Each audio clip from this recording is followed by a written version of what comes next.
Bonjour à toutes et à tous, aujourd'hui je vous retrouve pour une nouvelle vidéo, mais avant cela je tenais à remercier et à féliciter la chaîne pour les 300 abonnés. On a enfin réussi et du courage pour la suite, on en aura besoin. Je tiens aussi à souhaiter la bienvenue aux nouvelles abonnés. Bienvenue à vous sur cette chaîne. Alors cette nouvelle vidéo, qu'est-ce que ça va être?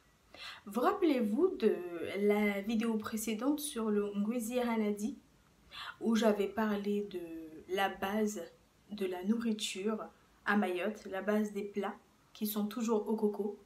Et bien aujourd'hui, j'ai décidé de vous présenter encore une fois un plat, enfin une recette au coco. Mais cette fois, c'est en dessert. Et oui, on n'oublie pas nos origines, n'est-ce pas? Donc, pour aujourd'hui, la vidéo, ça sera des bananes plantains mûres, je précise, au coco. Donc, le dessert, précisément. Je tiens aussi à préciser que cette recette existe en deux versions. Donc, version salée, tout comme sucrée. Moi, personnellement, je préfère la version sucrée. Donc, je vais vous la présenter aujourd'hui à la version sucrée. Donc, comme on dit en Shimaoré, Masinza Yahanad. Et aussi, sans oublier qu'il faut toujours une petite touche de parfum. Donc, vous avez le choix, soit vous mettez de la cannelle, soit vous mettez de la vanille, ou sinon, vous faites comme moi, la base, le cardamome. Si je peux vous conseiller, ça serait de prendre le cardamome. Le cardamome, pour ceux qui ne le connaissent pas, en Shimaoré, c'est le hilik. Donc moi j'ai utilisé un peu de hilik dans cette recette. C'est une recette très simple, très rapide à réaliser. Et je vous conseille pour un meilleur résultat, un meilleur goût, d'utiliser le lait de coco que vous pressez vous-même. Et non pas les laits de coco qui se trouvent déjà en briques dans les supermarchés. Ça sera bon, mais pas aussi meilleur que quand on le fait avec du coco râpé. Donc je vous laisse avec la vidéo, j'espère que ça va vous plaire et surtout n'hésitez pas à laisser vos commentaires, ils sont les bienvenus et je les prends en compte afin d'améliorer et de faire en sorte à ce que cette chaîne continue jusqu'au bout. Je compte sur vous. À très bientôt.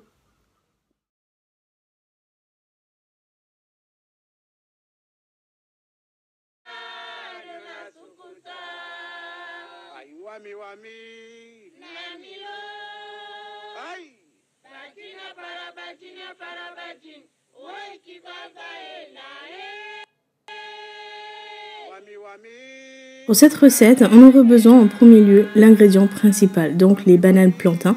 Pour ce qui est des quantités, c'est à vous de voir. Un peu de curcuma, une cuillère à soupe de sucre et enfin une petite quantité de coco râpé. Voilà, et c'est parti. Nous allons commencer par la première étape, donc éplucher les bananes plantains. Et je tiens à préciser que pour les bananes plantains, il faut qu'ils soient quand même très mûrs.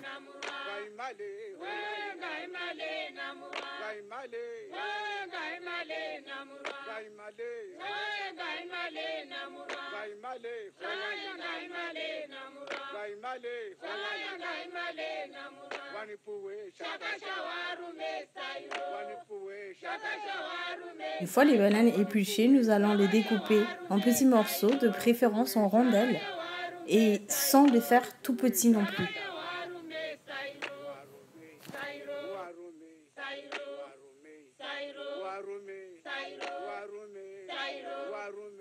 Une fois découpés, vous allez les disposer dans votre casserole. Dans une casserole à laquelle les bananes ne seront pas serrées, vous voyez, comme là. Ensuite, je vais rajouter les épices ou les ingrédients. Donc le sucre, le cardamome et le curcuma. Le cardamome, vous pouvez le remplacer par de la sucre vanille ou de la cannelle. Voilà.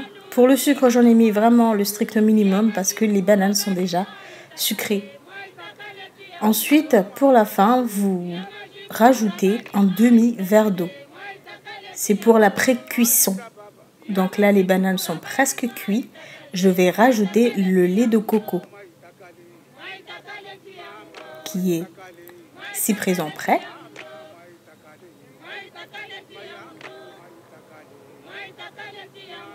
Et enfin rajouter. Alors, vous vous demandez certainement pourquoi est-ce que j'ai mis de l'eau avant pour la précaution. En fait, c'est justement pour éviter à ce que les bananes se réduisent en purée. Si vous mettez le lait de coco avant, et bien ceux-ci se réduisent en purée. Alors que là, vous avez quand même des jolis et belles morceaux à manger. Merci d'avoir regardé jusqu'au bout. J'espère que cette vidéo vous a plu. N'hésitez pas à liker et à laisser vos commentaires. Je vous retrouve à très bientôt pour une nouvelle vidéo.